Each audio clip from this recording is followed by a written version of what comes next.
மத அரசியலே செய்திருக்காங்கன்னு தான் பார்க்கணும். ஏன்னா இந்த விவேகானந்தர் பாறை வருவதற்கு இந்த விவேகானந்தர் பாறையை வரவிடக்கூடாது அப்படின்னு சொல்லி அன்னைக்கு அந்த பகுதியில் மிகப்பெரிய போராட்டத்தை நடத்தியவர்கள் கிறிஸ்தவர்கள்.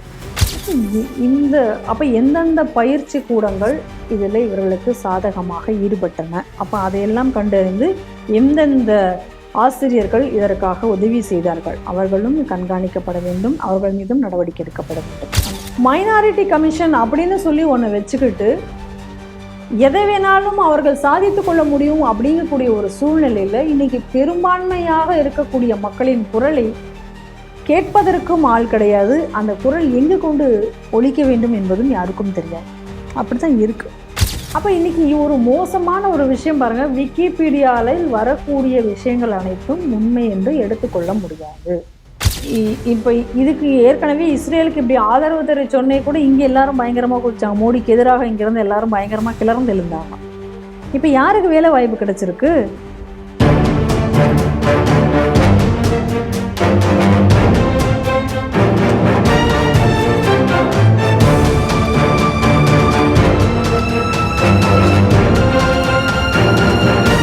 டிவி நேயர்களுக்கு வணக்கம். இன்று செய்திகள் சிந்தனை நிகழ்ச்சிக்கு உங்களை அன்புடன் வரவேற்கிறேன். இன்றைய முக்கிய செய்திகள்: சனாதனத்துக்கு எதிரானவர் நாராயண குரு பினராயி விஜயன், விவேகானந்தரை அவமதித்த ஸ்டாலின், இந்தியாவில் ஆண்டுக்கு 1000 பேரை IS அமைப்பில் சேர்க்க இலக்கு, சனாதனத்திற்கு என தனி வாரியம் அமைக்க கும்பமேளாவில் தீர்மானம் இயற்ற இந்து துறவியர்கள் முடிவு, விக்கிபீடியாவில் பதிவிடப்படுவது எல்லாம் உண்மை அல்ல, விக்கிபீடியா அதிகாரி ஒப்புதல் வாக்குமூலம், இஸ்ரேலில் 16,000 இந்திய பணியாளர்கள் வேலை இழக்கும் பாலஸ்தீனர்கள். இன்றைய செய்திகள் சிந்தனை நிகழ்ச்சியில் நம்மோடு இன்று சிந்திக்க இருப்பவர் திருமதி பிரியா வெங்கட் அவர்கள். நேயர்கள் சார்பாக அவரை அன்புடன் வரவேற்கிறேன். வணக்கம் திருமதி பிரியா. வணக்கம் பந்திக்குமார். நேற்று 2 மாநில முதல்வர்கள் கலந்து கொண்ட மாநாட்டிலிருந்து சர்ச்சைகள் உட்பட்ட ஒரு விஷயமா அவர்கள் எடுத்துக்கொள்ளப்பட்டிருக்கு. முதல் விஷயம் என்னன்னா, கேரள மாநிலம் திருவனந்தபுரம் மாவட்டத்தில் உள்ள சிவகிரி, இங்கே நாராயணகுருவோட தலைமை பீடம் இருக்கு. இந்த பீடத்திலிருந்து யாத்திரை மாநாடு தொடங்கப்பட்டது. இந்த யாத்திரை மாநாடு தொடங்கி வைத்தார் கேரள முதல்வர் பினராயி விஜயன். கலந்து கொண்டவர் என்ன பேசினார் அப்படின்னா, சனாதன தர்மம் என்பது சாதி அடிப்படையானது தவிர சமூக அமைப்பு தவிர வேற எந்த கருத்தும் இல்லை அப்படின்னு சொல்லியிருக்காரு. மேலும் நாராயணகுரு சனாதன தர்மத்தை பின்பற்றுவராக இல்லை அப்படின்னு சொல்லியிருக்காரு. அவர் ஒரு சாதி மத அடிப்படைக்கு அப்பாற்பட்டு செயல்பட்டார். ஒரு துறவியை சாதி அடையாளமோ மத அடையாளமோ இருக்கக்கூடாது அப்படின்னு சொல்லி பேசியிருக்காரு. அப்படி நீங்கள் கொண்டு போனீங்கன்னா அவர் அவமதிக்கக்கூடிய ஒரு செயல் அப்படின்னு இருக்காரு. இது குறித்து அங்கே இருக்க பிஜேபி தன்னுடைய கண்டனத்தை தெரிவிச்சிருக்காங்க. இது ஒரு அதே நேரத்தில் நேற்று இங்கே கன்னியாகுமரி மாவட்டத்தில் திருவள்ளுவரோட 25 அது தொடர்பாக என்ன பண்ணியிருக்காங்கன்னா, திருவள்ளுவர் சிலையிலிருந்து விவேகானந்தர் பாறைக்கு ஒரு கண்ணாடி பாலம் அமைப்புன்னு சொல்லி ஏற்கனவே முதல்வர் ஸ்டாலின் அவர்கள் அறிவித்திருந்தார். அதை திறந்து வைத்து பேசிய முதல்வர் நாங்கள் ஒரு 3 படகு விட போகிறோம் அப்படின்னு சொல்லி திருவள்ளுவர் மாநாடு நடத்த போகிறோம் அப்படிலாம் பேசிட்டு என்ன பண்ணியிருக்காரு, அந்த பாலத்தை அவர் திறந்துட்டு நடந்து போயிடுறார். நடந்து போய் விவேகானந்தர் பாறை முன்னாடி வரைக்கும் சென்றுட்டு விவேகானந்தர் பாறைக்கு செல்லாமல் புறக்கணித்து வேண்டியிருக்கார். இது குறித்து இந்து முன்னணி தன்னுடைய கண்டன அறிக்கை சொல்லியிருக்காங்க. விவேகானந்தரை அவமதிக்கிற ஒரு செயல். முதல்வர் என்ன காரணத்துக்காக இது பண்ணிடுறார்? ஒரு உலகத்திற்கே பறைசாற்றிய ஒரு விவேகானந்தரை நீங்கள் பார்க்காம நீங்கள் போகக்கூடிய விஷயம் அவமதிக்கக்கூடிய செயல்ட்டு இந்து முன்னணி தன்னுடைய கண்டனத்தை தெரிவிச்சிருக்காங்க. இந்த செய்தி நீங்கள் எப்படி பார்க்குறீங்க? நீங்கள் இப்போ 2 சம்பவத்தை இங்கே நீங்கள் சொல்லியிருக்கீங்க. முதல்ல நீங்கள் கேரளாவை சொல்லியிருக்கீங்க, அதுக்கப்புறம் தமிழகத்தை சொல்லியிருக்கீங்க. முதல்ல இந்த 2 சம்பவத்தை பற்றி நம்ம பார்த்துட்டு இது 2க்கும் இடையில் உள்ள ஒற்றுமை என்ன? ஏன்னா இது 2 வெவ்வேறு கொள்கையை சார்ந்தவர்கள். ஒன்று மார்க்சிச கம்யூனிச கொள்கையை சார்ந்தவர் பினராயி விஜயன். நாங்கள் திராவிடம் தான் அப்படின்னு சொல்லி தங்கள் திராவிட கொள்கைன்னு ஒன்றை வைத்துக்கொண்டு அதை தூக்கி பிடித்து கொண்டிருப்பவங்கள் இந்த பக்கம் இருக்கக்கூடிய தமிழக முதல்வர். இது 2ம் எப்படி ஒற்றுமையாகப்படுகிறது என்பதை நம்ம கடைசியாக பார்ப்போம். அதற்கு முன்னாடி எப்படி இவர்கள் ஒரு விஷயத்தை அணுகுகிறார்கள் என்றதை பார்ப்போம். ஸ்ரீ நாராயணகுரு சனாதன தர்மத்திற்கு எதிரானவர் என்பது போல இன்னைக்கு பினராயி விஜயன் பேசியிருக்கிறார். அதாவது இவர் அடிப்படையில் நாராயணகுருவை பற்றி எதுவுமே தெரியாமல் பேசுகிறாரா, இல்லை நாராயணகுருவை ஹைஜாக் பண்ணுறதுக்காக பொய் சொல்கிறாங்களா? அதாவது அரசியலுக்காக ஹைஜாக் பண்ணுறதுக்காக பொய் சொல்கிறாரா? இது நமக்கு தெரியல. ஏன்னா ஸ்ரீ நாராயணகுரு என்பவர் வேதங்களை கற்றவர். அது மட்டும் இல்லாமல் 45 கோவில்களுக்கு அவர் கும்பாபிஷேகம் செய்து வைத்திருக்கிறார், கட்டி கும்பாபிஷேகம் செய்து வச்சிருக்கார். அதாவது ஈழவ சமுதாயத்திற்காக பாடுபட்டவர். ஈழவ சமுதாயத்தினரை கோவிலுக்குள் அழைத்து செல்லும் முற்படும் பொழுது மற்ற கோவில்களுக்குள் அவர்களுக்கு அனுமதிக்கவில்லை என்பது பொழுது அவர்களுக்காக அவர் கோவில் கட்டுகிறார். அப்போ அந்த கோவில் கட்டும் பொழுது பிராமணர்கள் நாங்கள் இதுக்கு கும்பாபிஷேகம் செய்ய முடியாது, இது நீ எப்படி பார்த்துக்கோ அப்படிங்கும் பொழுது இது ஈழவ சிவனாக இருந்து விட்டு போகட்டுமே அப்படின்னு சொல்லி கோவில் கட்டியவர் அவர்களுக்காக. அப்படி இருப்பவர் எப்படி சனாதனத்துக்கு எதிரானவராக இருப்பார்? நமக்கு புரியல. இன்னொன்று, நாராயணகுரு என்பவர் ஏதோ ஒரு ஜாதிய தலைவராகவும் இருந்திருக்கவில்லை. நாராயணகுருவினுடைய பிரதான சீடரே ஒரு நாயர் சமுதாயத்தை சேர்ந்தவர் தான். இந்த ஒரு சூழ்நிலையில இன்னும் சொல்ல போனா நாராயணகுரு அவர்கள் பலரை உபநிடதங்கள் படிக்க வைத்து பகவத்கீதைகள் எல்லாம் சொல்லிக் கொடுத்து, பகவத்கீதை ஸ்லோகங்கள் எல்லாம் சொல்லிக் கொடுத்து, அவர்கள் எல்லாம் அதை சொன்ன பொழுது அதை பார்த்து பரவசப்பட்டவர். அது இவர்களாலும் அதையெல்லாம் ஓத முடிகிறது என்பதை கேட்டு அந்த சமுதாய மக்கள் அதை ஒரு பெருமையாக கருதி படித்தார்கள். அப்படிப்பட்டவரை நீங்கள் ஏதோ ஒரு இதுக்குள்ளார அடைக்கிறதுங்கிறது எந்த விதத்தில் சரி? இன்னொன்று, வாழ்க்கை ஒரு சாதனையாக உபநிடதங்கள், பகவத்கீதை, வேத விஷயங்கள் இதையெல்லாம் கடைபிடிப்பது, இதை பரப்புவது, இதை அவர்களுக்கு சொல்லிக் கொடுத்து அவர்களையும் படிக்க வைப்பது அப்படின்றதை செய்து வந்த ஒரு குருவை அவர் சனாதன தர்மத்திற்கு சம்பந்தம் இல்லாதவர் அப்படின்னு இவங்க சொல்றது அப்படிங்கிறது எந்த விதத்துல சரியாக இருக்க முடியும்? முன்னா நீங்க படிக்கல அவரை பத்தி அப்படின்னு அர்த்தம், இல்லை அப்படின்னா வேணும்னே இதை ஹைஜாக் பண்றதுக்காக அப்படின்னு அர்த்தம்.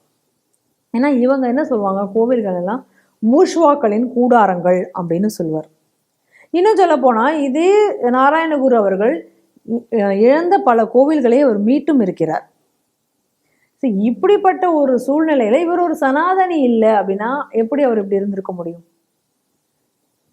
வேண்டுமென்றே பாருங்க, நீங்க ஏற்கனவே சொன்ன மாதிரி உதயநிதி இங்க சனாதன ஒழிப்பு மாநாடு நடத்தினது மாதிரி இவர்கள் இது சம்பந்தமே இல்லாத. நீங்க நாராயணகுருவை பத்தி பேச போனீங்கன்னா நாராயணகுருவை பத்தி பேசிவிட்டு வரும். அவருடைய சாதனைகள் எவ்வளவோ இருக்கு.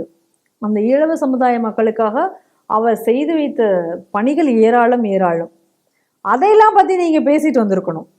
அப்ப நீங்க போயிட்டு வேணும்னே தேவையே இல்லாம இந்த விஷயத்தை நீங்கள் அங்க எடுத்துக்கொண்டு பேசுகிறீர்கள் அப்படின்னு சொன்னா அதுக்கு என்ன அர்த்தம்?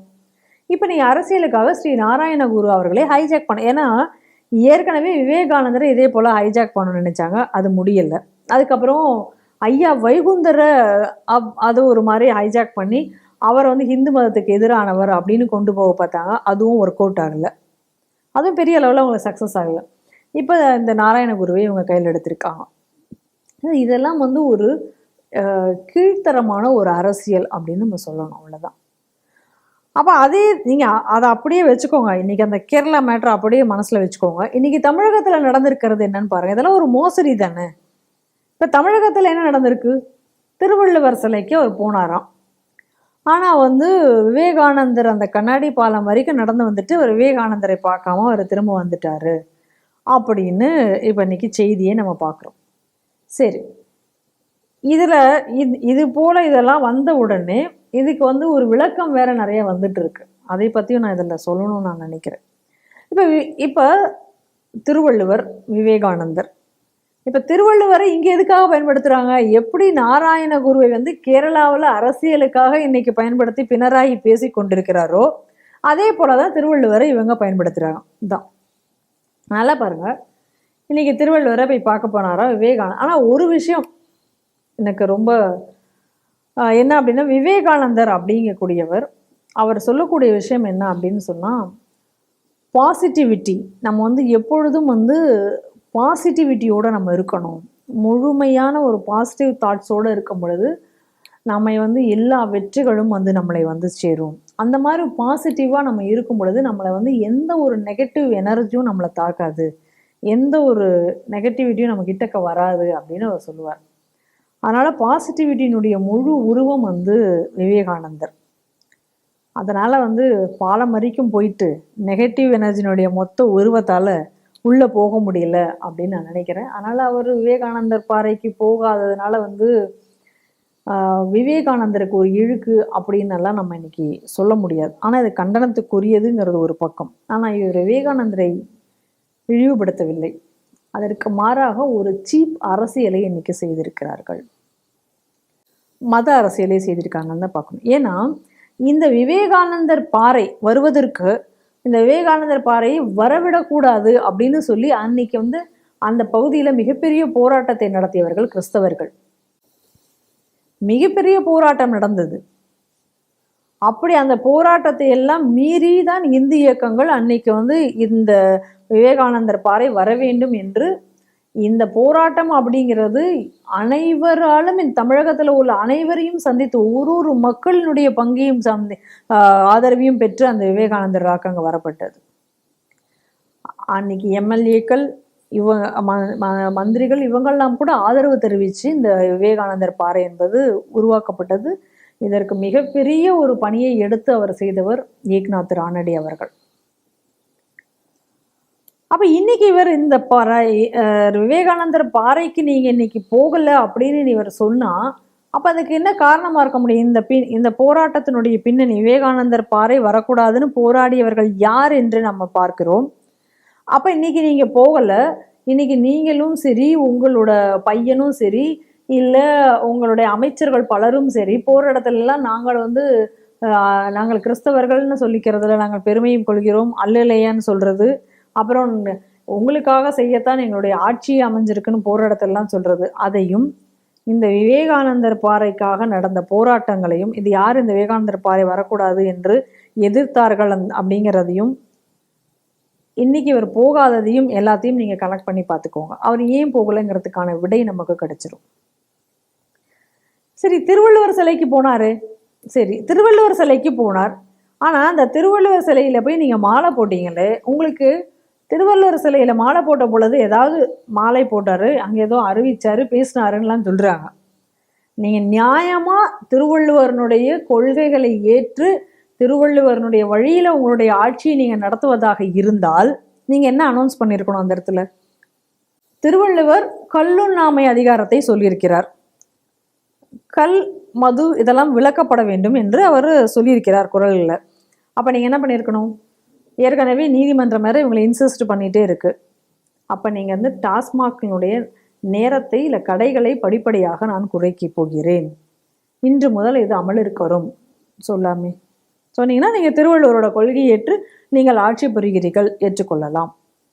அடுத்ததாக அவர் சொல்லியிருக்காரு, இந்த மாதிரி ஊழல்கள் அற்ற அரசாக இருக்கணும் அப்படின்னு சொல்லியிருக்காரு. அப்போ ஊழல்வாதிகளை நாங்கள் இன்னைக்கு இது பண்ணுவோம் சொல்லலாமே. அடுத்து மருந்து, அதுவும் அதை பற்றி மருந்து நீங்கள் விற்கக்கூடாது, அது அனைவருக்கும் கிடைக்கணும் அப்படிங்கிறதெல்லாம் அவர் குறள்களில் பல குறள்கள் இருக்கு.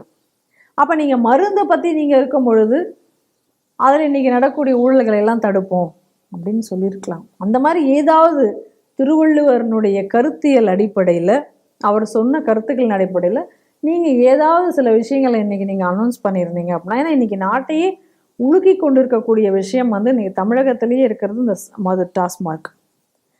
அதில் எத்தனை பெண்கள் இவங்க தங்கச்சியே கேட்டாங்க, தமிழகத்தில் தான் விதவை பெண்கள் அதிகமாகி கொண்டிருக்கிறார்கள், காரணம் இந்த மது தான் அப்படின்னு. அப்போ இதையெல்லாம் மனசில் கொண்டு நீங்கள் அங்கே அனௌன்ஸ் பண்ணியிருக்கலாமே. அப்போ நீங்கள் திருவள்ளுவரனுடைய வழியில் நடப்பதாக ஏற்றுக்கொள்ள முடியும், சரிதானே? அப்போ இவர் திருவள்ளுவர் வழியில் இவங்க நடக்க போகிறது கிடையாது. இவங்க அரசியலுக்காக இந்த திருவள்ளுவரை இவர்கள் பயன்படுத்துகிறார்கள். அதே தான் நான் அங்கேயும் சொன்னேன். இன்னைக்கு இந்த ஈழவ சமுதாயத்தை முன்னேற்றுவதற்காக இந்த கம்யூனிஸ்ட், மார்க்சிஸ்ட் கம்யூனிஸ்ட் ஏதாவது எந்த தலைவராக ஏதாவது பண்ணியிருக்காரு? ஆனால் ஒன்றும் கிடையாது. நாராயணகுருவை பார்க்கும்போது அப்போ நாராயணகுருவினுடைய கருத்துக்களை ஏற்று இவங்க செய்ய போகிறாங்களா? ஏன்னா இவங்க நாராயணகுரு பல கோவில்களை கும்பாபிஷேகம் செய்தவர். இவங்க கோவில்களே பூஷ்வாக்களின் கூடாரம்னு சொன்னவங்க. அப்போ ஏதாவது நாராயணகுருவை இன்னைக்கு இவர் அவ்வளோ தூரம் நாராயணகுருவை பேசும்போது நாராயணகுருவிலேருந்து ஏதாவது சில இதை எடுத்து இவங்க பண்ண போகிறாங்களா அப்படின்னு கேட்டால் கிடையாது. அதனால் இரண்டும் ஒரே போல் வருது பாருங்க. அதுக்கு அடுத்ததாக இதில் இன்னொரு விஷயம் வேற இப்போ நம்ம பேசிட்டு இந்த வாடகை பேச்சாளர்னு ஒருத்தர் இருக்கார். எங்கள் திமுகவுக்கு எதுனாலும் ஒரு சிங்சா போடுறதுக்குன்னு ஒருத்தர் இப்போ வச்சுருக்காங்க. அவர் வந்து இப்போ என்ன பேசியிருக்காரு அப்படின்னு சொன்னால், விவேகானந்தர் வந்து வடக்கம், திருவள்ளுவர் வந்து தெற்கம், அதை ரெண்டையும் இணைக்கிறதுக்கான ஒரு பாலத்தை போட்டு இணைச்சிட்டாங்களாம் அப்படின்னு இப்போ சொல்லியிருக்காங்க. சரி, அது எப்படி இவங்க எல்லாம் இருக்காங்க பாருங்க. விவேகானந்தர் என்பவர் இந்த நாட்டினுடைய தேசிய அடையாளம், மாணவர்களுடைய இளைஞர்களுடைய ஒரு அடையாளமாக கருதப்படுவர். அவரை நீங்க போயிட்டு ஒரு கூண்டுக்குள்ளார ஒரு வழக்கோடு அவர் சேர்த்தி, இந்த நம்ம நாட்டுக்கு மட்டும் கிடையாது, இந்த உலகத்திற்கே அவர் உலகத்தில் இங்கிருந்து போய் அமெரிக்கால போய் இந்தியாவை உலகறிய செய்தவர். வசுதைவ குடும்பகம் அப்படிங்கக்கூடிய அந்த கருத்தை வந்து உலகறிய செய்து அதன் மூலமாக இந்தியாவினுடைய பெருமை எங்கேயோ கொண்டு சென்றவர். அவரை கொண்டு போய்க்கிட்டு ஏதோ ஒரு வடக்கு பகுதியை சார்ந்தவர். சரி, திருவள்ளுவரை வந்து திருவள்ளுவர் போற்றக்கூடியவர். யாரால போற்றக்கூடியவர்? உலகெங்கும் போற்றக்கூடியவர். இந்த அவரை கொடுத்த அந்த நூல் உலக பொதுமறை அப்படின்னு சொல்லக்கூடியவர். இவரை கொண்டு போய் ஏதோ தென்பகுதியை சார்ந்தவர், தெற்கு அப்படின்னு சொல்லி, ஒரு வடக்கு தெற்கு அப்படின்னு சொல்லி இது ரெண்டையும் கொண்டு போய் பேசி, இது இப்படி இருக்கு பாருங்களேன். இதில் ஒரு ஸ்டிக்கர், சரியா, இதுக்கு ஒரு பெருமைக்காக. ஆனால் அதுலேயும் நம்ம என்ன பார்க்குறோம் அப்படின்னா, சரி நீங்கள் வடக்கு தெற்கு எல்லாம் சொல்லிட்டீங்க, அப்போ அவர் தெற்கில் இருக்கக்கூடிய திருவள்ளுவரை போய் பார்த்துட்டாரு. அப்போ வடக்குக்கு வந்து ஏன் போகல அவர்? ரெண்டையும் இணைச்சார்னு தானே இவங்க சொல்றாங்க. ரெண்டையும் இணைத்தார், நாட்டை என்றாக இணைத்ததுக்கான ஒரு கணக்கு அப்படிங்கிற மாதிரி. அப்ப இணைத்தவர் அங்கேயும் ஒரு பிரிவினைவாதத்தை தானே கையாண்டிருக்கிறாரு.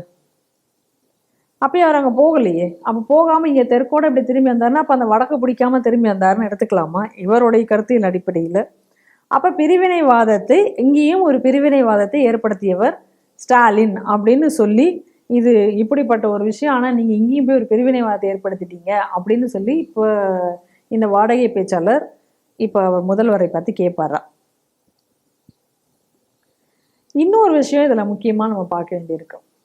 இவ்வளவு தூரம் இவர் இந்த விவேகானந்தரை புறக்கணித்து விட்டு இந்த திருவள்ளுவர்னா, இந்த திருவள்ளுவர் சிலை வந்து இவங்களுடைய அப்பாவினுடைய மூளையில் உதித்து அங்கே வந்து அந்த பாறையில் வந்து ஒரு திருவள்ளுவர் சிலையை வச்சாரு அப்படின்னு இவங்க பெருமையாக சொல்லிக்கிறாங்க.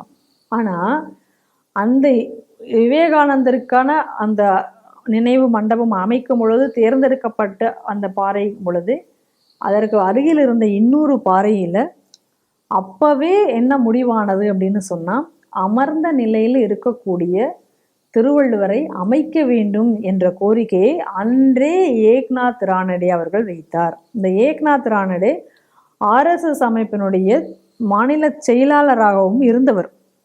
அன்னைக்கு அந்த கோரிக்கை விவேகானந்தர் ராக் வரும் பொழுது இந்த திருவள்ளுவர் சிலையும் வைக்கணும் அப்படின்னு. ஆனால் அப்போ இந்த போராட்டங்கள் அதெல்லாம் முடிஞ்சு இந்த விவேகானந்தர் சிலை போது அந்த சூழ்நிலையில் அப்பொழுது அதை வைக்க முடியாமல் போனது. இது குறித்து பரிசீலிப்பது அன்றைய முதல்வர் எம்ஜிஆரும் கூறியிருந்தார். ஆனால் இவங்க என்ன பண்ணாங்க, இவங்க அப்பா தான் சிலை வச்சார். ஆனால் எங்கள் அப்பா எப்படிப்பட்ட ஒரு சிலை வச்சாரு? திருவள்ளுவரை அவமதிக்கக்கூடிய வகையில் இப்போ ஒரு சிலை வச்சிருக்காங்க. திருவள்ளுவர் என்பவர் ஒரு ஆச்சாரிய ஸ்தானத்தில் இருப்பவர். ஆச்சாரிய ஸ்தானத்தில் இருப்பவங்க அனைவருமே அமர்ந்த நிலையில் இருக்க வேண்டும் என்பதுதான் அதனுடைய விதி. இந்த சிலை வெடிக்கும் பொழுது அப்போ நீங்கள் அதையவே விட்டுட்டு ஒரு நின்ற கோலத்தில் ஒரு திருவள்ளுவரை நீங்கள் வச்சு அந்த திருவள்ளுவருக்குரிய இதையவே நீங்கள் கொடுக்கலையே அங்கே.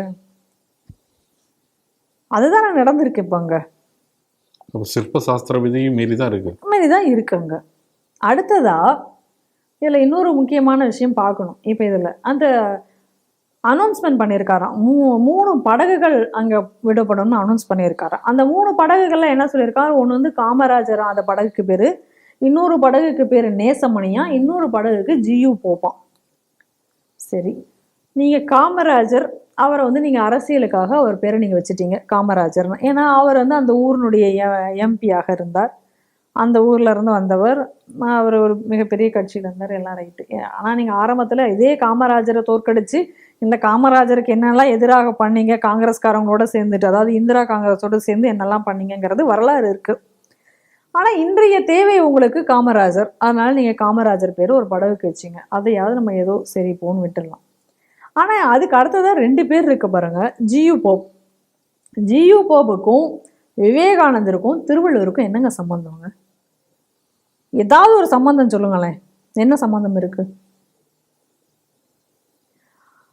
அப்ப எகைன் அதான் சொன்னேன், ஆரம்பத்துல ஏன் அவர் விவேகானந்தர் பாறைக்கு போகவில்லை அப்படிங்கிறதுல ஆரம்பிச்சு இப்ப வரைக்கும் இது பாருங்க, இந்த பேர் இப்ப புரிஞ்சது அவங்களுக்கு. ஏன் என்ன சம்பந்தம் இருக்கு? ஜியு போப் யாரு? எதுக்கு இப்ப நீங்க வந்து இப்ப கன்னியாகுமரியில வேற எந்த மகான்களும் உங்களுக்கு தெரியலையா? ஏன் மாவட்டம் வந்து அவர் தொல்காப்பியர், தமிழ் முதல் மொழி சொல்லக்கூடிய தொல்காப்பியர் தொல்காப்பியர் இருக்காரு, தொல்காப்பியர் பேர் வைங்க. ஏன் திருவள்ளுவர் பேரையே வைங்க. சரி, உங்களுக்கு அப்படியெல்லாம் கண்ணில் தெரியல, தொல்காப்பியெல்லாம் மறந்து போயாச்சு அப்படின்னு சொன்னா கூட எத்தனையோ பேர் இருக்காங்களே. பாரதியார் இருக்காரு, பாரதியார் பேர் வைங்க. எவ்வளவு பேர் இருக்காங்கல்ல, கோடிக்கணக்கான மகான்கள் இங்க தமிழகத்துல பிறந்தவங்களே இருக்காங்கல்ல. யார் பேரை வேணா நீங்க வச்சிருக்கலாமே அங்க. ஒரு இதரும் அரசியல் தான் செய்து. அப்ப நீங்க இப்ப ஜியு போப் நீங்க வைக்க வேண்டிய அவசியமே இல்லையே. ஜியு போப் எங்க இருந்து வந்தார்? என்ன சம்பந்தம் இருக்கு? உண்மையிலேயே இந்த பாறை இந்த விஷயங்கள் நடக்கவே கூடாதுன்னு போராட்டம் நடத்தினவர் கிறிஸ்தவர்கள். நீங்க அப்ப அந்த மாதிரி ஒரு ஆளுடைய பேரை நீங்க கொண்டு போய் வைக்கிறீங்க அப்படின்னா இது மத அரசியல் இல்லாம வேற என்ன?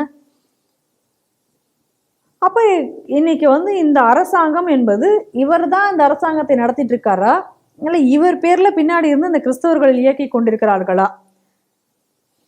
கேள்வி வருதா இல்லையா நமக்கு? சரி, நேசமணி பேரு, நேசமணிக்கும் உங்களுக்கு என்ன சம்பந்தம் இருக்கு? எந்த சம்மந்தமும் கிடையாது. எதுக்குமே சம்மந்தமே எதுவுமே இல்லாம நீங்க ஒரு ஒருத்தருடைய பேர் அங்க எதுக்கு நீங்க வைக்கணும் அப்படிங்கிற கேள்வி இங்க வருகிறது அல்லவா? அப்ப இதெல்லாம் பார்க்கும் பொழுது கிறிஸ்டியன் டாமினேஷன். ஏன்னா ஏற்கனவே அந்த மாவட்டத்துல கிறிஸ்தவ பாப்புலேஷன் அதிகம். ஏன்னா 40% மேல கிறிஸ்தவ பாப்புலேஷன் அங்க இருக்கு. அப்ப அந்த கிறிஸ்டியன் டாமினேஷனை நீங்க இன்னும் வலுப்படுத்துவதற்காக இன்னைக்கு வந்து நீங்க இந்த வேலையை பார்த்துருக்கீங்க. இதை தவிர வேற என்னங்க எடுத்துக்க முடியாதுல்ல? அப்ப இவர் போகாதனுடைய காரணம் இதுதான் அப்படிங்கிறத நம்ம தெளிவாக இங்க வந்து நம்மளால தெளிவுபடுத்த முடியுது. அதெல்லாம் எதிர்த்து தான் இன்றைக்கு வந்து இந்து முன்னணி வந்து அறிக்கை கொடுத்திருக்கிறார்கள். இது எப்படி நீங்க அதை வைக்கலாம் அப்படின்னுட்டு. இது எல்லாத்துக்கு அப்புறமும் இன்னொரு விஷயம் பாருங்க, ஏற்கனவே இவர்கள் வைத்த அந்த திருவள்ளுவர் சிலை இருக்கே, அந்த திருவள்ளுவர் சிலையிலும் இவர்கள் ஊழல் செய்தார்கள் அப்படின்னு சொல்லிட்டு அப்ப வந்து அந்த சமயத்துல பேப்பர்ல செய்திகள்லாம் வந்தது. திருவள்ளுவர் சிலையை வச்சதுக்கே ஒரு ஊழலுக்காக அந்த திருவள்ளுவர் சிலை வச்சிருக்காங்க அப்படிங்கறது நமக்கு அப்போதே புரிஞ்சது. அப்ப திருவள்ளுவருக்காக அந்த சிலை வைக்கப்படலை, ரைட். இப்போ வந்து இந்த கண்ணாடி பாலம் அமைச்சிருக்காங்களே, இந்த கண்ணாடி பாலத்துல நம்ம நடந்து போய் திருவள்ளுவரை பார்க்கறதுக்கோ இல்லை விவேகானந்தர் பார்க்கறதுக்கோ கட்டணம் வசூலிக்க போறாங்களாம். எப்படி? அப்ப இவங்க எதுக்காக இந்த பாலத்தை இப்ப கட்டியிருக்காங்கன்னு தெரிஞ்சு போச்சா? இப்ப திருவள்ளுவரையும் விவேகானந்தரையும் இணைப்பதற்காக, வடக்கு தெற்கெல்லாம் இணைப்பெல்லாம் கிடையாது. இதை வச்சு ஒரு காசு சம்பாதிக்கலாம். அப்ப இதோட டெண்டர் யாரு கொடுக்க போறாங்க?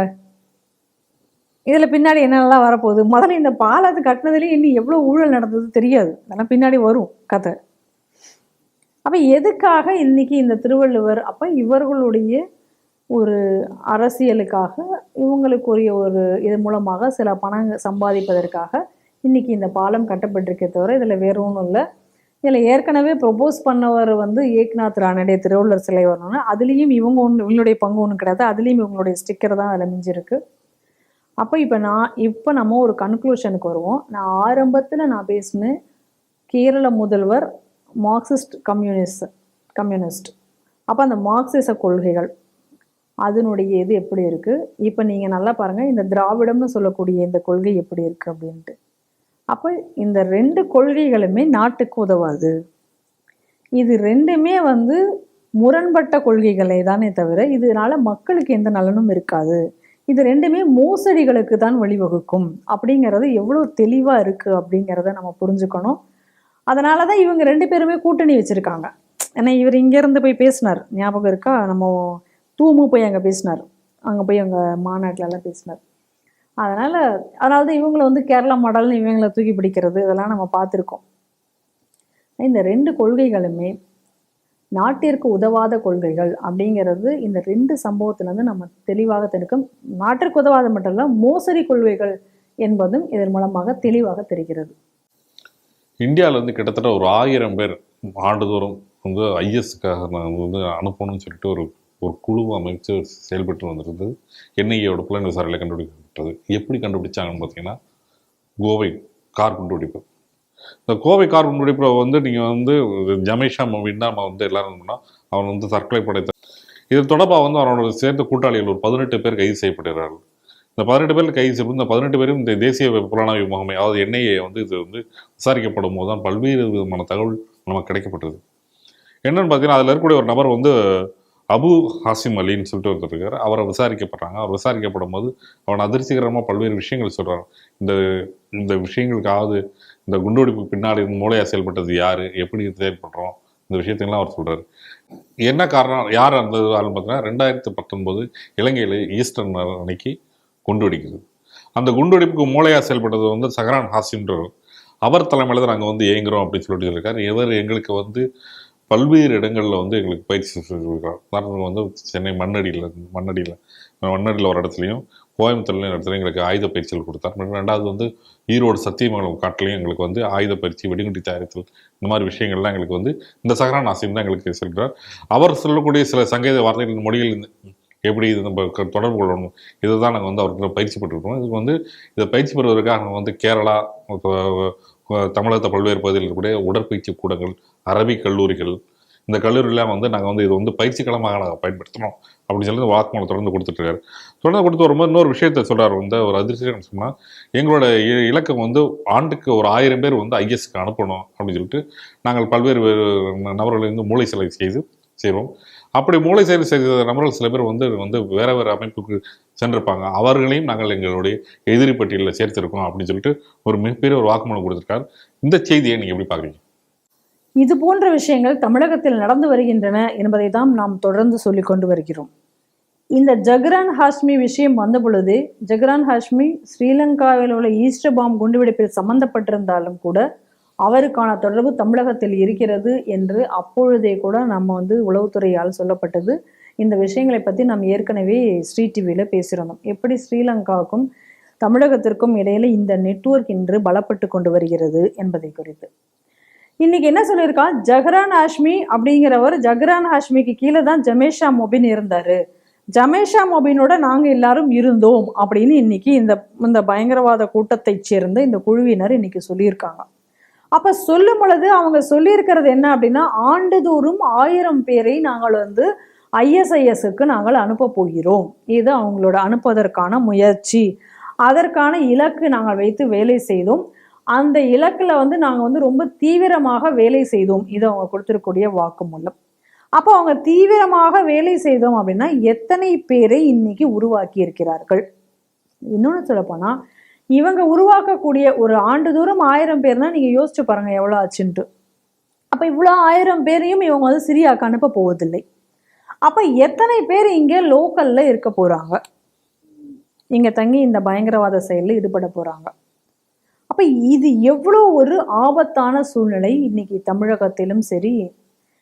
இன்னொன்று, எந்த ஒரு பயங்கரவாத அமைப்பாக இருந்தாலும் அந்த அமைப்பினுடைய நெட்வொர்க் அப்படிங்கிறது தமிழகத்தில் இருப்பதை நாம் பார்த்து கொண்டிருக்கிறோம்.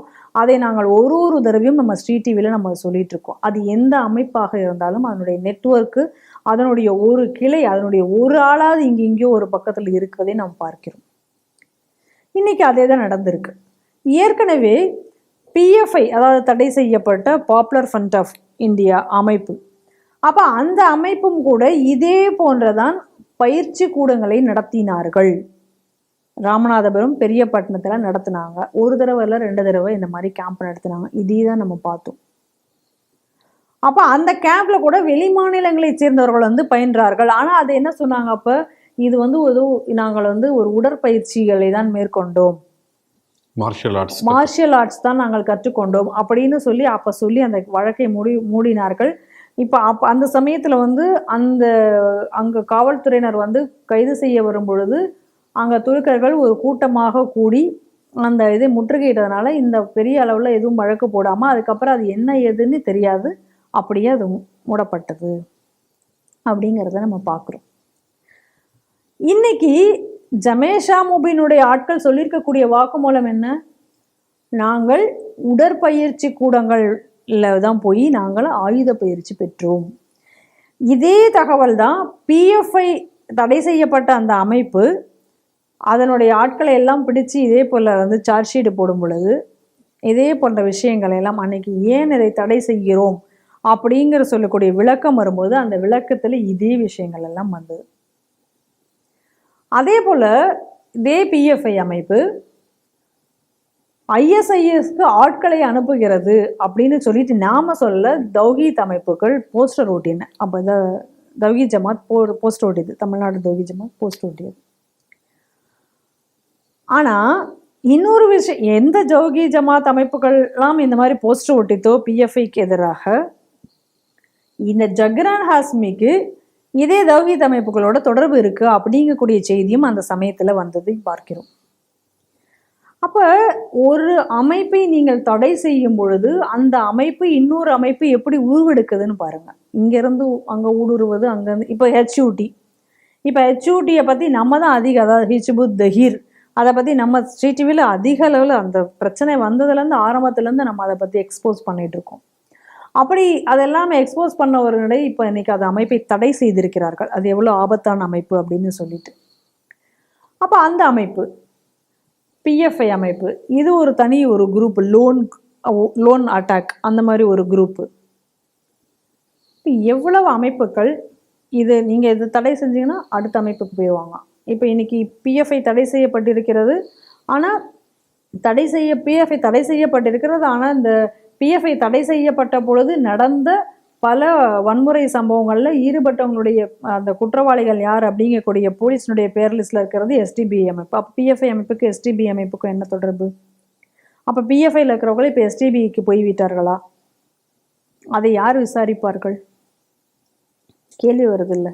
ஏன்னா இதுதான் இங்கே நடந்துகிட்டு இருக்கு. இப்போ அவன் சொல்கிறான், நாங்கள் 1000 பேரை நாங்கள் உருவாக்குவதற்காக இலக்கு வைத்திருந்தோம். அப்போ இது வரைக்கும் எத்தனை பேரை இவங்க உருவாக்கியிருக்காங்க? அந்த உருவாக்கியவர்கள் எங்கே இருக்கிறார்கள் இப்போ அப்படிங்கிற கேள்வி வருது இல்லை?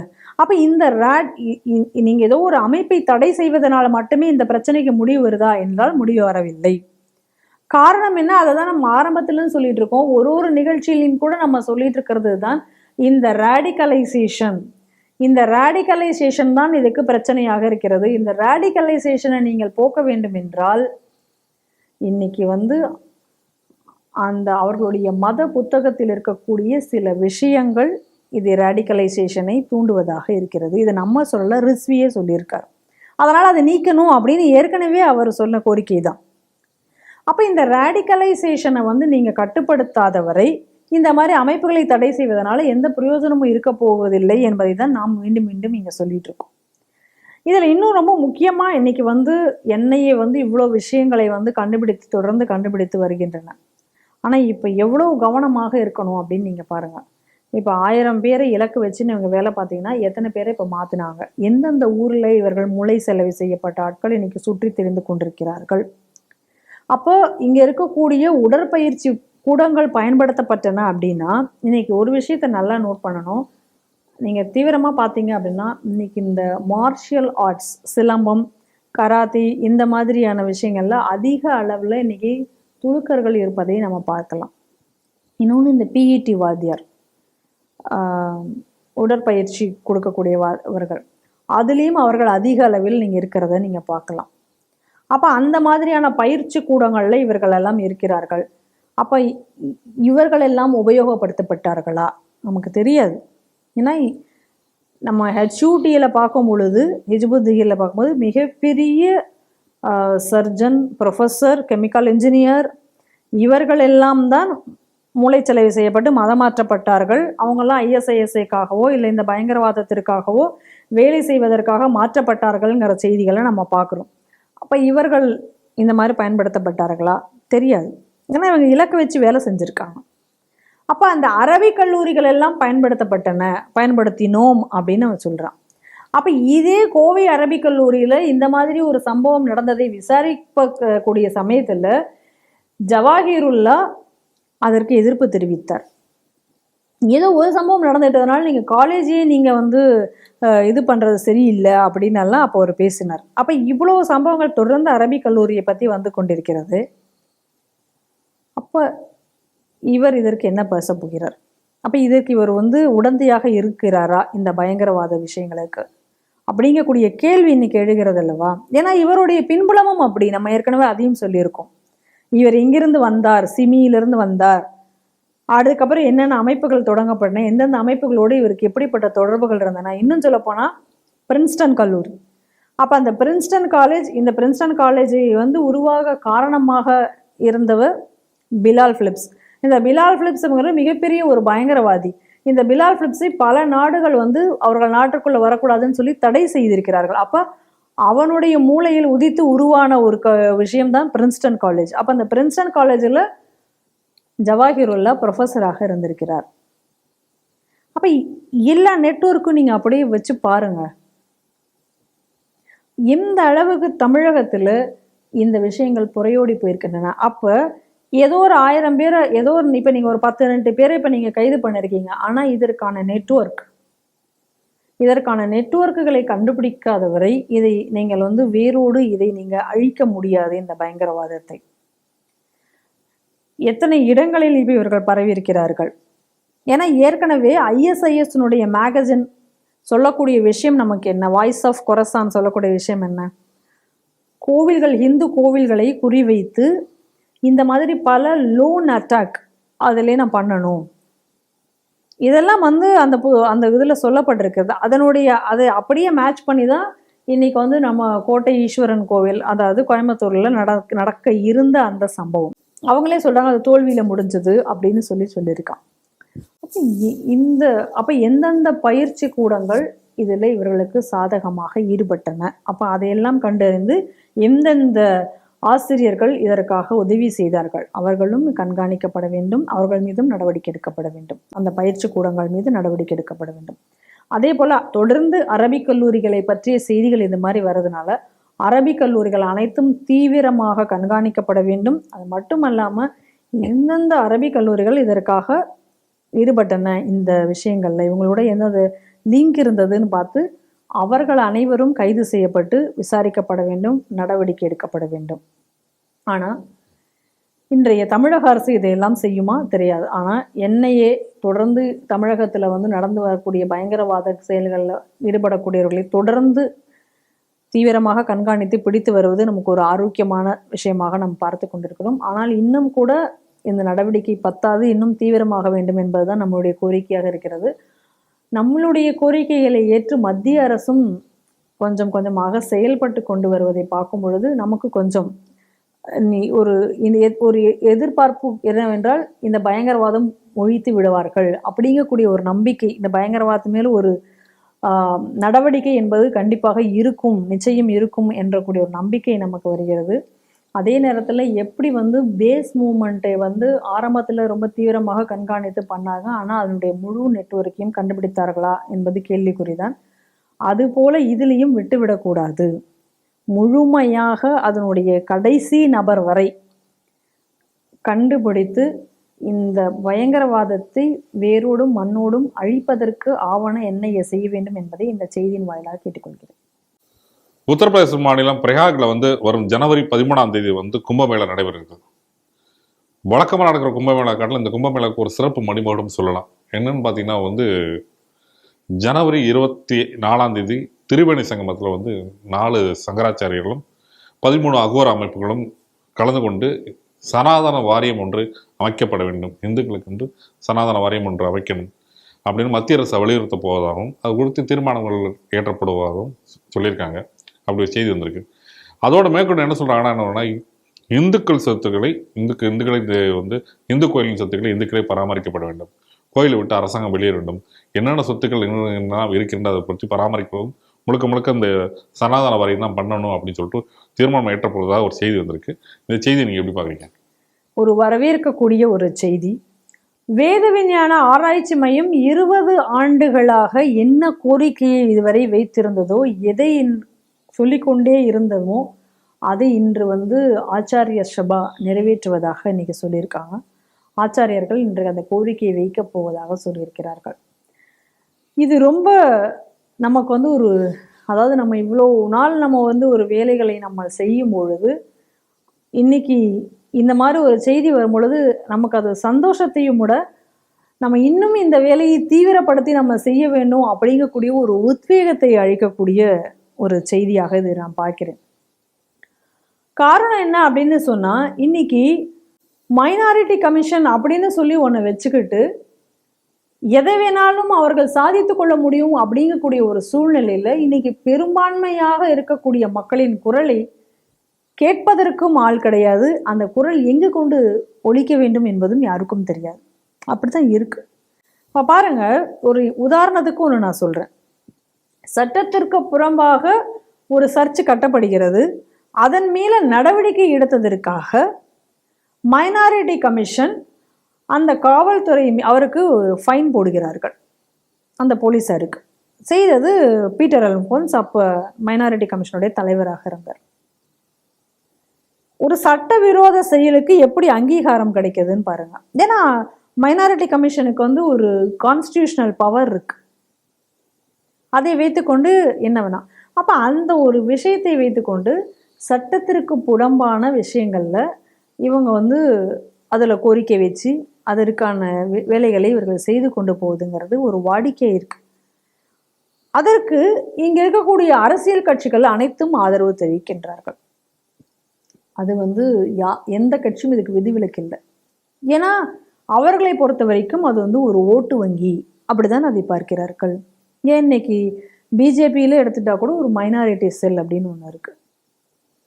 மெஜாரிட்டிக்கு உங்களுக்கு மெஜாரிட்டிங்கிற கேள்விக்கு இடமே இல்லாத மாதிரி தானே ஒரு சூழ்நிலை இருக்கிறது. இன்னைக்கு பாருங்க, நுபுர் சர்மா என்ன அதில் இருக்கோ, அந்த புத்தகத்தில் இருக்கோ, அதை தான் பேசினாங்க. ஆனால் அந்த நுபுர் சர்மாவுக்கு கோர்ட்டு முதற்கொண்டு உச்ச நீதிமன்றம் முதற்கொண்டு அவர் எல்லாரிடையும் மன்னிப்பு கேட்க வேண்டும், அதனால எல்லாமே போச்சு, நாட்டில் பதற்றத்தை ஏற்படுத்தினார் அப்படின்னு சொல்லி அவ்வளவு தூரம் வந்து பேசப்பட்டது. ஆனா இங்க சம்பந்தமே இல்லாம இந்து மத புத்தகங்கள் மீதும் இந்துக்கள் கடவுளர்கள் மீதும் அவமானப்படுத்தப்படுகிறது, இழிவுபடுத்தப்படுகிறது, இல்லாத கருத்துக்கள் எல்லாம் கூறப்படுகிறது. ஆனா அது அப்போ வந்து ஒரு இன்னும் சொல்ல போனா அந்த சனாதனத்தை ஒழிக்க வேண்டும்ங்கிற மாநாடு கூட போடப்படுகிறது. அதை பத்தி பேசவும் செய்கிறார்கள். அதனால் கொசு, டெங்கு, மலேரியாங்கிற அளவுக்கு அதை இழிவுபடுத்தி கொண்டிருக்கிறார்கள்.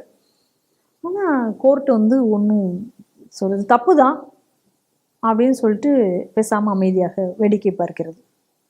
அப்ப நீதிமன்றத்திலும் உங்களுடைய குரல் எழுக்காது. அரசியல்வாதிகளும் அவர்களுடைய அரசியல் லாபத்திற்கு என்னமோ அதை தான் செய்ய போகிறார்கள்.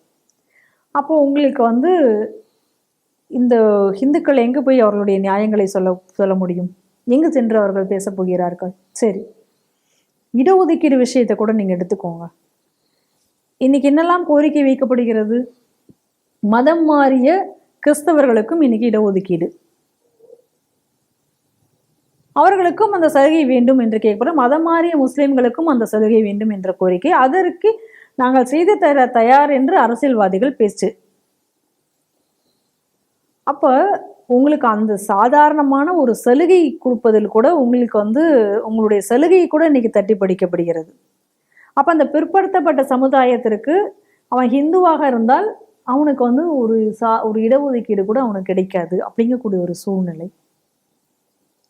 அவனுடைய இடஒதுக்கீடும் தட்டி பறிக்கப்படும் அப்படிங்கிற ஒரு சூழ்நிலை. நீ ஸ்கூல் நடத்தணுமா?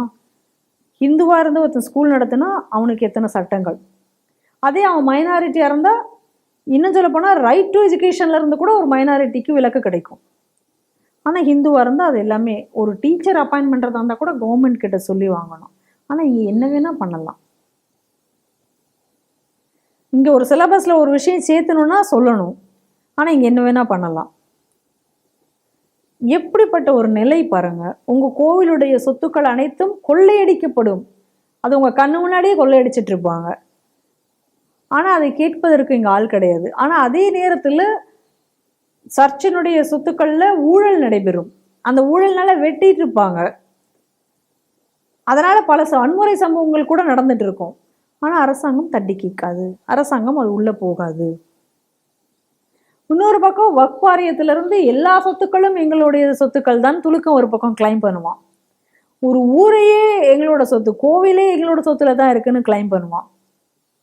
ஆனா அதை இந்த மாதிரி அவன் அநியாயமா கேட்கிறானே, போய் கேட்பதற்கோ சொல்வதற்கோ உங்களுக்கு எந்த ஃபோரமும் கிடையாது.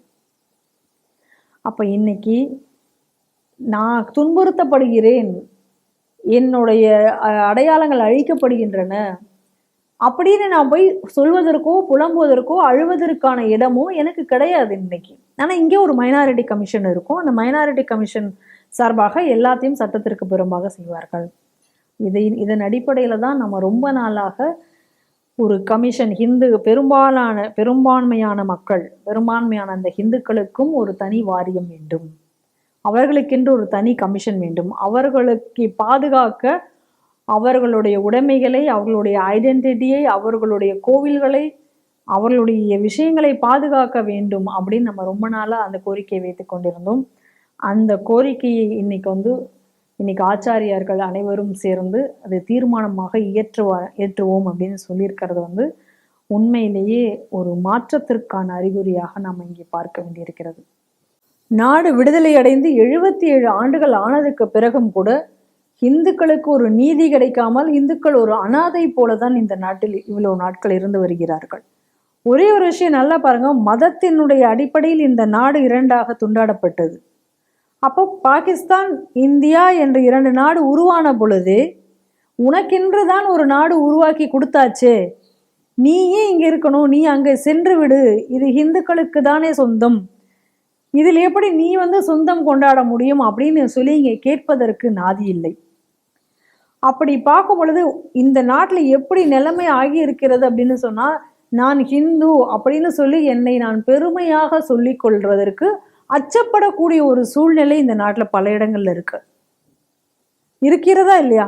அப்ப என்னை நான் ஹிந்து என்று சொல்வதற்கு கூட எனக்கு உரிமை இல்லாத ஒரு நிலை இந்த நாட்டில் ஏற்படுகிறது அப்படின்னு சொன்னா, அப்ப இந்த இந்துக்களுடைய இன அழிப்பை தடுப்பதற்கு இன்னைக்கு இந்த சனாதன வாரியம் அப்படிங்கிறது ஒரு அடிப்படை பணியாக நான் பார்க்கிறேன். இதை நம் அனைவரும், அனைத்து இந்துக்களும் இதை வரவேற்க வேண்டும் என்றும் கேட்டுக்கொள்கிறேன். ஆச்சாரியர்கள் அனைவருக்கும் எங்களுடைய சிறந்தாழ்ந்த வணக்கத்தை தெரிவித்துக் கொள்கிறேன். இன்டர்நெட்ல ஒரு விஷயத்தை, ஏதோ ஒரு விஷயத்தை தகவல் கேட்கணும்னா நம்ம என்ன நேரடியாக விக்கிபீடியான்றதை தான் தேடி கண்டுபிடிப்போம். எந்த ஒரு டேட்டாவும் நம்ம விக்கிபீடியாவில் இருக்கக்கூடிய விஷயம் தான் இருந்தோம், அந்த விக்கிபீடியா டேட்டா தான் நம்பகத்தன்மைன்னு சொல்லிட்டு இவ்வளோ நாள் நம்ம நம்பிக்கிட்டு இருந்தோம். அப்படி இருக்கும்போது விக்கிபீடியா பற்றி பல்வேறு புகார்கள் இந்திய தகவல் தொழில்நுட்பம் அமைச்சகத்துக்கு பல்வேறு புகார் வந்திருந்தன. இந்த புகார் தொடர்பாக அமைச்சகம் விளக்கம் கேட்டு விக்கிபீடியாவுக்கு கடிதம் எழுதியிருந்தது கடந்த நவம்பர் மாதம். அப்படி இருக்கும்போது இதுக்கிடையில இன்னொரு விஷயம் அது முன்னாள் சிஇஓ ஒரு அதிர்ச்சிகரமான ஒரு விஷயம் சொல்றார். விக்கிபீடியாவில் இருக்கக்கூடிய எல்லா தகவலும் உண்மையாக இருந்தாலும் சில தகவல் பொய்யாகவும் இருக்கலாம், அதுக்கு வாய்ப்புகள் நிறையா இருக்குது. என்ன காரணம் அப்படின்னா, அதாவது ஆத்தர் அதாவது அந்த எடிட்டர் பொறுப்பாளர் அவங்களே இருக்கிறனால அவங்க என்ன வேணாலும் எடிட் பண்ணலாம் அப்படின்ற ஒரு விஷயம். ரெண்டாவது இலவசமான இருக்கக்கூடிய ஒரு விஷயம். அதனால் அவங்களோட கண்ட்ரோலில் இருக்கனால எல்லா தகவலும் உண்மை என்று நம்ப முடியாது, பல்வேறு தகவல் பொய்யாக இருக்கிற வாய்ப்புகள் இருக்குது அப்படின்னு சொல்லி ஒரு தகவல் சொல்லியிருக்காங்க. இந்த செய்தி எப்படி பாருங்க? எவ்வளோ ஒரு மோசமான செய்தி இதுன்னு பாருங்க. இன்னைக்கு நீங்கள் விக்கிபீடியா அப்படின்னாலே எந்த விஷயத்தை நீங்கள் சர்ச் பண்ணாலும் உங்களுடைய சர்ச்சினுடைய ரிசல்ட்டில் முதல்ல நிற்கக்கூடியது விக்கிபீடியா. நீங்கள் விக்கிபீடியாவில் தான் போய் தேடுறீங்களா இல்லையாங்கிறது ரெண்டாவது. ஆனால் நீங்கள் தேடுற எந்த விஷயமும் முதல்ல இடத்துல அந்த விக்கிபீடியாவில் தான் வருங்கும் போது நீங்கள் அந்த விக்கிபீடியாவை ஆட்டோமேட்டிக்காக யாராக இருந்தாலும் பார்ப்பாங்க. அப்போ இன்னைக்கு ஒரு மோசமான ஒரு விஷயம் பாருங்கள், விக்கிபீடியாவில் வரக்கூடிய விஷயங்கள் அனைத்தும் உண்மை என்று எடுத்துக்கொள்ள முடியாது அப்படின்னு ஒரு கருத்தை இன்னைக்கு சொல்லியிருக்காங்க. அப்படின்னா அப்போ எல்லா விஷயங்களுமே எங்களுடைய விக்கிபீடியாவில் இருக்குன்னு பெருமையாக சொல்கிறவங்க எப்படி ஒரு ஃபேக்ட் செக் செய்யாமல் ஒரு விஷயத்தை நீங்கள் அலோவ் பண்ணுறீங்க? அப்போ இத்தனை கோடான கோடி மக்கள் உலகம் எங்கும் ஒரு விஷயத்தை சர்ச் பண்ணி பார்க்குறவங்க அப்போ பொய்யான ஒரு விஷயத்தை அவர்கள் நம்ப வைக்கப்படுகிறார்களா? நீங்கள் ஒரு அதில் உடனே அவங்க என்ன சொல்கிறாங்க அப்படின்னு சொன்னால், அப்போ இது ஒரு சமுதாயத்தையே நீங்கள் தவறாக வழிநடத்தலையா அப்படிங்கக்கூடிய கேள்வி வரும் பொழுது அப்போ என்ன சொல்கிறாங்க, நாங்கள் இதில் ட்ரூத் அப்படிங்கிறது மாறும், அந்த ட்ரூத்துங்கிறது ஒரு விஷயம் கிடையாது அப்படின்றாங்க. நமக்கு அந்த இடத்துல புரியலை, ட்ரூத் எப்படி மாறும்? உண்மைங்கிறது இதுதான் உண்மை, இது உண்மைன்னா அதுதானே உண்மையாக இருக்க முடியும். இப்போ ஒரு ஆப்ஜெக்ட் இருக்கு, இது ஒரு கேமரா அப்படின்னு நீங்க எடுத்துக்கிட்டீங்கன்னா, அது கேமராங்கிறது உண்மைதான். நீங்க தூரத்துல இருந்து பார்க்கும்போது அது கேமரா மாதிரி தெரியல, உங்க பார்வையில ஒண்ணு தெரியல, அவர் பார்வையில வெவ்வேறு பார்வையில தூரத்துல இருந்து பார்க்கும்போது அது வெவ்வேறு உருவமாக உங்களுக்கு தெரியலாம். ஆனா அந்த உண்மைங்கிறது ஒண்ணுதானே, கேமராங்கிறது தானே உண்மை. அது எப்படி மாறும்? அந்த எக்ஸிஸ்டன்ஸ் அதுதானே. அப்ப இப்படி வந்து ஒரு கருத்தை இன்னைக்கு தெரிவிச்சிருக்கிறது அப்படிங்கிறது வந்து மிக மோசமான ஒன்றாக பார்க்கிறேன். ஏன்னா, ஏற்கனவே இப்ப இவங்க அத கேட்டுட்டு இந்திய அரசாங்கம் இந்த கேள்வியெல்லாம் கேட்டுட்டு இருக்கிற சூழ்நிலையில இப்போ வந்து இந்த ஒரு விஷயம் வந்து வந்திருக்கு. அப்ப என்னன்னா, இந்த மாதிரியான இன்னைக்கு இருக்கக்கூடிய இந்த சமூக வலைதளங்கள்ல இருக்கிறவர்கள் நெரேட்டிவ்களை செட் பண்றதுக்கு இவைகள் பயன்படுத்தப்படுகின்றன. இப்போ ஒரு பொய்யான ஒரு விஷயத்த நீங்க போட்டுட்டு, அதில் பொய்யான விஷயம்னுலாம் நீங்கள் ஒரு நெரேட்டிவை செட் பண்ணி ஒன்று போடுறீங்க. அதுக்கு எந்த விதமான ஆதாரமும் கிடையாது. பெரிய எந்த ஒரு ஃபேக்ட் எவிடன்ஸ் எதுவுமே கிடையாது. அந்த ஃபேக்டை யாரும் ஏன்னா அவர் சொல்லிட்டாங்க, எங்களோட நோக்கம் அப்படிங்கிறது வந்து நாங்கள் ஃபேக்ட்டு செக் பண்ணி ஒரு செய்தியை கொடுக்குறதெல்லாம் எங்களுடைய வேலையில். இன்னும் சொல்லப்போனால் பர்ஃபெக்ஷன் அதெல்லாம் கிடையாது அப்படிங்கிற மாதிரிலாம் பேசியிருக்காங்க அவங்க. அப்போ அப்படி இருக்கக்கூடியது நீங்கள் எப்படி இவ்வளோ பெரிய ஒரு என்சைக்ளோபீடியாவாக இன்னைக்கு அது இருக்க ஒரு மாதிரி நீங்கள் வச்சுருக்கீங்க. அப்போ இட்ஸ் நாட் அ நியூட்ரல் இல்லையா? ஒரு ஹிஸ்ட்ரி பற்றியோ இல்லை ஒரு ஆளை பற்றியோ ஒருத்தர் எதை பற்றியோ இல்லை ஒரு க்ரைம் சம்பவம் நடந்திருக்கிறத பற்றியோ இல்லை ஏதோ ஒரு நாட்டில் நடந்திருக்கக்கூடிய ஒரு சம்பவத்தை பற்றியோ நீங்கள் இப்போ அதில் இருக்குது அப்படின்னு சொன்னால் அது ஒன்றா அந்த ஃபேக்ட் அப்படியே இருக்கணும். அதில் வந்து யாருடைய யார் எழுதுகிறாங்களோ அவனுடைய பார்வை, அவங்களோட கன்னோட்டேஷன், அவங்க எப்படி புரிஞ்சுக்கிட்டாங்களோ அதெல்லாம் இருந்தது அப்படின்னு சொன்னால் அதை எப்படி ஒரு செய்தியாக என்னால் பார்க்க முடியும்? அதை எப்படி ஒரு வரலாற்று உண்மையாக நான் பார்க்க முடியும்? அப்போ எனக்கு என்னோட மைண்ட் செட்டில் என்ன இருக்கோ அதுக்கு தகுந்த மாதிரி நான் ஒரு நெரேட்டிவ் நான் எழுதுறேன்னா, அப்போ அந்த நெரேட்டிவை ஒரு சமூகம் நம்பி அதை ஃபாலோ பண்ணுது அப்படின்னு சொன்னால் இது எவ்வளோ வந்து ஒரு பொறுப்பின்மை.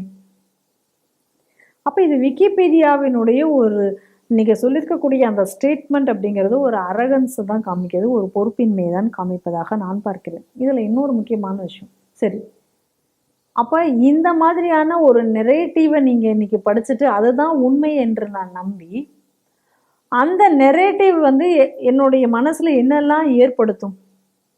இது வந்து பல பிரிவினைவாத ஒரு இப்போ இந்த நாட்டை பற்றின ஒரு கருத்தாக்கம், அந்த கருத்தாக்கங்களை மனசில் வச்சுட்டு அதை பற்றின ஒரு விஷயங்கள் வரும் பொழுது ஒரு பிரிவினைவாதத்திற்கோ இல்லை ஒரு தவறான ஒரு புரிதலுக்கோ அந்த மாதிரியான சித்தாந்தங்கள் வந்து துணை போகாதா?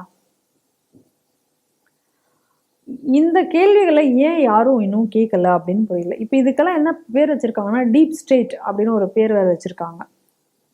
அப்போ இன்னைக்கு சமூக வலைதளங்களை வந்து இந்த மாதிரி தவறான கருத்துக்கள், தவறான நெரேட்டிவ் செட் பண்ணுறது, இது போன்ற விஷயங்களை கட்டுப்படுத்தாவிட்டால் எந்த நாடாக இருந்தாலுமே அந்த நாடுக்கு அது மிகப்பெரிய ஒரு சிக்கலை தான் ஏற்படுத்தும். உதாரணத்துக்கு நீங்கள் ஒரு விஷயம் எடுத்துட்டிங்கன்னா, அமெரிக்காவில் நடந்த அந்த நம்ம இந்தியாவில் பல விஷயங்கள் நடந்துட்டு இருக்கிறத நம்ம பார்த்துட்டே இருக்கோம். இது எப்படி எல்லா நாடுகளுக்குமே இது சிக்கல் தான் அப்படிங்கிறதுக்கு சொல்ல வரேன். அமெரிக்காவில் அந்த பிளாக் வித் மேட்டர்ஸ் எப்படி அது ஒன்றுமே இல்லாத ஒரு விஷயம் வந்து எந்த அளவுக்கு அது கட்டமைக்கப்பட்டது அப்படின்னு நம்ம பார்க்குறோம். அதற்கு இவ்வளோ பெரிய ஒரு போராட்டம் கட்டமைக்கப்பட்டு என்னெல்லாம் அந்த சமயத்தில் நடந்தது அப்படிங்கிறத நம்ம பார்க்குறோம். அதே போல் இப்போ இந்தியாவில் எடுத்துக்கிட்டோம் அப்படின்னு சொன்னால் எங்காவது நடக்கக்கூடிய ஒரு சம்பவம் அது எந்த வகையிலையுமே எந்த இதுலேயுமே உண்மையாக இருக்காது. ஆனால் அதுக்காக நீங்கள் ஒரு நெரேட்டிவை நீங்கள் செட் பண்ணி அதை நீங்கள் போடும் பொழுது அதை பம்பார்டு பண்ணி அதுக்கப்புறம் அதை ஒட்டி பல சம்பவங்கள் பல இதெல்லாம் நடந்து முடிஞ்சிடும். அப்புறம் அதை அனைத்து முடிஞ்ச பிறகு அதனுடைய உண்மை என்ன, அது ஆக்சுவல் மெசேஜ் என்ன, இதுதான் அப்படிங்கிறது வரத்துக்குள்ளார இங்கே காட்டு தீயாக பரவி பல சம்பவங்கள் நடந்து முடிஞ்சிருமே. அப்போ இதுக்கெல்லாம் யார் அதை பொறுப்பேற்க போகிறார்கள்? அப்போ இன்னைக்கு வந்து இந்த டிஜிட்டல் மீடியாவில் வரக்கூடிய இந்த தகவல்கள், ஏன்னா இன்னைக்கு அந்த தகவலுங்கிறது வந்து எங்கேயோ போய் நெட் சென்டரில் உட்காந்து பார்க்கணுங்கிற அவசியம் கிடையாது. இன்னைக்கு உங்கள் வீட்டில் உட்காந்து உங்களுடைய மொபைலில் நீங்கள் ஒரு நிமிஷம் நீங்கள் ஜஸ்ட் டைப் பண்ணாலே எல்லா மெசேஜ் உங்கள் கைக்குள்ளே வரப்போகிறது. அந்தளவுக்கு நம்ம இன்னைக்கு உலகம் சுருங்கி விட்டதுன்னு சொல்லக்கூடிய அளவுக்கு நம்மகிட்ட இருக்கு எல்லாமே. அப்போ எவ்வளோ ஒரு பொறுப்பு இந்த மாதிரியான நிறுவனங்களுக்கு தேவைப்படுகிறது. ஆனால் எப்படிப்பட்ட ஒரு பொறுப்பற்ற பதிலை இன்னைக்கு இந்த விக்கிபீடியா சொல்லியிருக்கு. இதுதான் நம்ம இதில் பார்க்க வேண்டிய விஷயம். அப்போ இன்னைக்கு இந்திய அரசாங்கம் மட்டும் இல்லாமல் இன்னைக்கு உலகம் முழுவதும் இருக்கக்கூடிய உலக நாடுகள் அனைத்துமே கூட இந்த டிஜிட்டல் மீடியாவை எப்படி ஹேண்டில் பண்ணுறது, எப்படி இதில் வரக்கூடிய கருத்துக்கள் தவறாக இல்லாமல் ஒரு சரியான ஒரு ஃபேக்ட், ஏன்னா ட்ரூத்துங்கிறது மாறிக்கிட்டே இருக்குன்ற மாதிரியான கதைகள் எல்லாம் சொல்லாமல் உண்மை என்றால் உண்மை அதுதான் இருக்கணும். அதுக்கு மாறி தவறான செய்தி வந்தால் இந்த மாதிரி ஒரு செய்தி வந்தது தவறானது என்று போடக்கூடிய அந்த துணிச்சலும் அங்கு இருக்க வேண்டும். அப்படிப்பட்ட ஒரு நிலை இன்னைக்கு சமூக வலைதளங்களில் இதை கொண்டு வராட்டா, இல்லை இந்த மாதிரியான ஒரு சூழ்நிலையை ஏற்படுத்தாகவிட்டால் தேவையில்லாத ஒரு நெரேட்டிவ் செட்டிங் மூலமாக இன்னைக்கு அந்த நாட்டினுடைய பண்பாடு, அவங்களுடைய நாட்டினுடைய விழுமியங்கள், அங்கே இருக்கக்கூடிய ஒரு பிரிவினைவாதத்தை ஏற்படுத்துதல், இந்த மாதிரி என்ன வேணால் செஞ்சு அந்த நாட்டை சீரழிக்கிறதுக்கு முடியும். இப்போ உதாரணத்துக்கு வேட்டையின் படத்தில் ஒரு செய்தி வருது. அந்த செய்தியில் என்ன முதல்ல எடுத்தோடனே முதல் சீன்லேயே அவன் அதை போடுறான். ஏன்னா இந்தியாவில் பிரிட்டிஷ்காரர்கள் வருவதற்கு முன்னாடி இந்தியாவில் கல்வி யாருக்கும் கொடுக்கப்படவில்லை. பிரிட்டிஷார் தான் நீங்கள் கல்வியே கொடுக்கப்பட்டதுன்னு. ஆனால் உண்மை என்ன? மன்றோ ரிப்போர்ட் கூறுவது என்ன? பியூட்டிஃபுல் ட்ரீல குறிப்பிடப்பட்டிருக்கிறது என்ன? மகாத்மா காந்தி சொன்னது என்ன? இந்த நாட்டினுடைய கல்வி எப்படி இந்த நாட்டில் ஒரு கல்வியினுடைய நிலையே சரியில்லாமல் இருந்ததுன்னா ஏசியாவினுடைய மிகப்பெரிய பல்கலைக்கழகமான நாலந்தா பல்கலைக்கழகம் எப்படி இருந்திருக்க முடியும்? இதெல்லாம் பிரிட்டிஷ் வரத்துக்கு முன்னாடி இருந்தது தானே. பிரிட்டிஷ் நாலந்தா பல்கலைக்கழகத்தை வைக்கலையே. எவ்வளவு புலவர்கள், எத்தனை மகான்கள், எத்தனை அறிவியல் கண்டுபிடிப்புகள், எத்தனை விஷயங்கள் இங்கே இருந்திருக்கின்றன. அதெல்லாம் எப்படி இருந்தது? இன்னைக்கு எவ்வளோ தொல்பொருள் ஆராய்ச்சியில் எவ்வளோ விஷயங்கள் இன்னைக்கு கண்டெடுக்கப்படுகின்றது, எவ்வளோ சைட்ஸ் இருக்குது இன்னைக்கு. அதெல்லாம் எப்படி செஞ்சாங்க? படிக்காம செஞ்சாங்க. அப்போ எப்படி ஒரு பொய்யான ஒரு விஷயம் அந்த படத்தின் மூலமாக கட்டமைக்கப்பட்டது? இன்னைக்கு அந்த டிஜிட்டல் மீடியாவை அந்த இடத்துல நீங்கள் கரெக்டாக நீங்கள் கையாளல. இன்றைக்கி ஏதோ தியேட்டரில் போய் சினிமா பார்க்குறவங்க தான் தெரிஞ்சுக்குவாங்கிறது கிடையாது. இதே தான் ஓடிடி பிளாட்ஃபார்ம்லேயும் இருக்க போகுது. இப்போ வரைக்கும் ஓடிடி பிளாட்ஃபார்மில் அதே விஷயம் போய் கொண்டு தான் இருக்கிறது. அப்போ இதை பார்க்கக்கூடிய மாணவர்கள், இதை பார்க்கக்கூடியவர்களுடைய மனசில் என்ன ஆகும்? இந்த நாட்டை பற்றின ஒரு இழிவான ஒரு மனப்பான்கு வரும். அதை தான் சொன்னேன், நாட்டை சீரழிப்பது. அப்போ நம்ம இந்த நாட்டில் எதுவுமே இல்லை போல இருக்குது அப்படிங்கிற எண்ணம் தான் வரும் இன்றைய மாணவர்களுக்கு அதை பார்க்கும்பொழுது. இந்த மாதிரி நீங்கள் இன்னைக்கு டிஜிட்டல் மீடியாவை கண்ட்ரோல் பண்ண ஆகவிட்டால் இந்த ஒரு ஆபத்தான ஒரு சூழ்நிலை நாட்டில் உருவாகும். இது நம்ம நாட்டுக்கு மட்டும் இல்லை, எந்த நாடாக இருந்தாலும். அதனால் இதில் குறிப்பாக நம்ம இந்தியா இதில் மிகுந்த எச்சரிக்கையுடன் இதற்கு அணுக வேண்டும். இதை கட்டுப்படுத்துவதற்கான என்னென்ன வழிமுறைகள், நடைமுறைகள் இருக்கின்றன என்பதை சீக்கிரமாக கண்டறிந்து, ஏற்கனவே இவங்க கிரீவன்சஸ் எல்லாம் சொல்கிறதுக்கு போர்ட்டல்லாம் வைக்க போகிறோம் அப்படின்னு சொன்னாங்க. இது வரைக்கும் அந்த போர்ட்டல்லாம் வந்த மாதிரியே தெரியல. அந்த மாதிரி இதில் கொஞ்சம் அலட்சியமாக இல்லாமல் இதில் மிகுந்த கவனம் கொடுக்க வேண்டும் என்பதை இந்த செய்தியின் மேலாக கேட்டுக்கொள்கிறேன். ஹமாஸ் இஸ்ரேல் போர், இந்த போர்னால என்ன நடந்திருக்கு அப்படின்னு பார்த்தீங்கன்னா இந்தியாவுக்கு ஒரு பலத்தை ஏற்படுத்தியிருக்கு அப்படின்னு சொல்லலாம். என்ன காரணம்னு பார்த்தீங்கன்னா இஸ்ரேலருடைய கட்டுமான தொழில்கள், அதிகமான கட்டுமான தொழில் 25% இந்த போர்னால பின்தங்கி இருக்குது. இந்த பின்தங்கி இருந்ததுக்கு என்ன காரணம் அப்படின்னு பார்த்தீங்கன்னா அந்த பெரும்பான்மையான அந்த கட்டுமான தொழிலாளர் பாலஸ்தீனியர்கள்.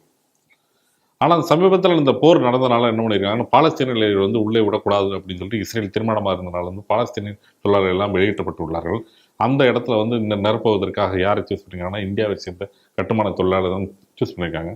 இதனால் கிட்டத்தட்ட கடந்த ஒரு வருடத்தில் பார்த்தீங்கன்னா கிட்டத்தட்ட 16,000 பேர் அங்கே போய் இருந்திருக்காங்க. அதில் பார்த்தீங்கன்னா சில விஷயங்கள் இருக்குது. அதில் அங்கே இருக்கக்கூடிய ஒரு இந்திய கான்ட்ராக்டர், கன்ஸ்ட்ரக்டர் இன்ஜினியர் சொல்கிறார் என்ன அப்படின்னா, கிட்டத்தட்ட அவர்கள் ஒரு நபருக்கு கிட்டத்தட்ட 1.5 லட்சம் ரூபாய் வரைக்கும் சம்பளம் பெறுகிறது. விளக்கம், தங்க, இடம், உணவு எல்லாம் இலவசமாக கொடுக்கப்பட்டு 1.5 லட்சம் வரைக்கும் கொடுக்குது. இது ஒரு மிகப்பெரிய ஒரு லெவலில் ஒரு இந்தியாவுக்கு ஒரு வரப்பிரசாதம் சொல்லலாம். அதாவது ஒரு மத்திய கிழக்கு நாடுகளில் இவ்வளோ ஒரு சம்பளத்திலையும், அதே குறிப்பாக இந்தியர்களுக்கு வேலைவாய்ப்பு பெறக்கூடிய விஷயம் இதுக்கு முன்னால் சாத்தியக்குரல் யாருன்னு பார்த்தீங்கன்னா முழுக்க மோடி சாரண் அப்படின்னு சொல்லிட்டு பெரும்பான்மையான மக்கள் சொல்கிறாங்க. இந்த செய்தி எப்படி பார்க்குறீங்க? முந்தைய அரசு இருந்த வரைக்கும், அதாவது காங்கிரஸ் அரசு இருந்த வரைக்கும் இஸ்ரேலை ஆதரித்தால் ஒட்டுமொத்த துருக்க நாடுகளும் இந்தியாவிற்கு எதிராக திரும்பிவிடும். அதனால இந்தியாவுக்கு வந்து ஒரு மிகப்பெரிய ஒரு கஷ்டம் வரும். என்ன வகையில் அப்படின்னு சொன்னால், பெட்ரோல் அந்த மாதிரியான டீசல் இதுக்கான தட்டுப்பாடு நம்ம நாட்டில் ஏற்பட்டுரும். ஏன்னா அவங்க கிட்ட நமக்கு கிடைக்காது, இந்த எரிபொருட்கள்லாம் கிடைக்காது அப்படின்னு எல்லாம் சொல்லிட்டு அன்னைக்கு வந்து ஒரு பிரச்சாரம் செய்யப்பட்டது. அந்த பொய் பிரச்சாரம் என்பது அன்றைக்கு இருந்த காங்கிரஸ் அரசாங்கத்துக்கு தெரியாதா? ஏன் மன்மோகன் சிங் தெரியாதா? இல்லை யாருக்கு தான் தெரியாது? எல்லாருக்கும் தெரியும் இது பொய் பிரச்சாரம் என்பது. ஆனால் அந்த பொய் பிரச்சாரத்தை எதற்காக வந்து அவர்கள் ஏற்று நடந்தார்கள் அப்படின்னு பார்த்தா, ஏற்கனவே நான் சொன்ன மாதிரி தான், இந்த அரசியல் கட்சிகள் ஓட்டு வங்கிற்காக செயல்படக்கூடியவைகள் அப்படிங்கிறத பார்த்தோம். அதுபோல் இவங்க வந்து அந்த துலுக்க ஓட்டுகளுக்காக இவ்வளவு நாள் வந்து இந்த விஷயத்தில் வந்து எந்த ஒரு தெளிவும் இல்லாமல் ஒரு மாதிரியான ஒரு மையமாக ஒரு பக்கம் இருந்தாலும் இஸ்ரேலை பெரிய அளவில் இவர்கள் ஆதரித்தது கிடையாது. இதை நம்ம பார்க்குறோம். ஆனால் மோடி அரசாங்கம் வந்த பிறகு இதை உடைத்தார் முதல் வேலையாக. இன்னைக்கு எவ்வளோ ஒரு வேலை வாய்ப்புகள் இஸ்ரேலில் நீங்கள் கிடச்சிருக்கு நீங்கள் பார்க்கணும். இப்போ இதுக்கு ஏற்கனவே இஸ்ரேலுக்கு இப்படி ஆதரவு தெரிவிச்சோன்னே கூட இங்கே எல்லாரும் பயங்கரமாக குதிச்சாங்க. மோடிக்கு எதிராக இங்கேருந்து எல்லாரும் பயங்கரமாக கிளர்ந்து எழுந்தாங்க. இப்போ யாருக்கு வேலை வாய்ப்பு கிடைச்சிருக்கு?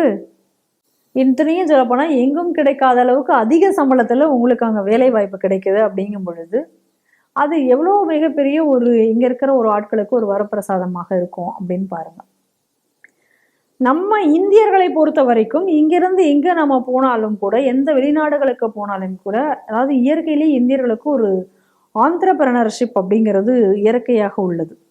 இது பல நாடுகளில் போய் இப்போ இன்னைக்கு நம்ம ஆட்கள் வந்து எந்த அளவுக்கு அவர்கள் வந்து இன்னைக்கு பெரிய ஒரு நிலையை அடைந்திருக்கிறார்கள்ங்கிறது பார்க்குறோம். அப்போ இன்னைக்கு இஸ்ரேலில் வந்து இன்னைக்கு 16,000 பேர் அந்த மாதிரி அங்கே போய் இன்னைக்கு இருக்கார்கள் அப்படின்னு சொன்னால், நாளை அவர்களுடைய அந்த ஒரு அவங்களுடைய திறமை, இந்த ஒரு ஆந்திரபிரனர்ஷிப் இதெல்லாம் வந்து நாளைக்கு இதை விரிவடைய செய்யும். அப்போ இந்தியாவிற்கும் இஸ்ரேலுக்குமான இடையேயான உறவு என்பது மேம்படும். அதை தவிர வந்து அங்கே அதாவது இந்த யூதர்கள் வந்து எல்லா நாடுகள்லையும் வந்து ஒரு அளவில் வந்து பறந்து விரிந்திருப்பவர்கள். இஸ்ரேலையும் தாண்டி எல்லா நாடுகளையும் பறந்து விரிந்திருப்பவர்கள். அப்போ அவர்களுடைய மத்தியில் வந்து இந்தியர்களை பற்றிய ஒரு பெருமிதம் உணர்வு, இந்தியர்களை பற்றின ஒரு நல்ல எண்ணம் அவர்களுக்கு வரும் பொழுது மற்ற நாடுகளில், அதாவது இன்னைக்கு அமெரிக்காலையும் கூட இன்னைக்கு இவர்களுடைய பங்குங்கிறது யாராலையும் மறுக்க முடியாது. அவர்களுடைய வாய்ஸ் அதை வந்து ஒதுக்க முடியாது எந்த நாடுகளையுமே இன்னைக்கு வளர்ந்த நாடுகளில். அப்போ அந்த இந்தியாவிற்கும் அந்த உலக அரங்கில் உங்களுக்கு ஒரு பெயர் கிடைக்கும். எங்கேயுமே நீங்கள் இந்தியா வந்து மறுக்க முடியாத ஒரு விஷயமாக மாறும்.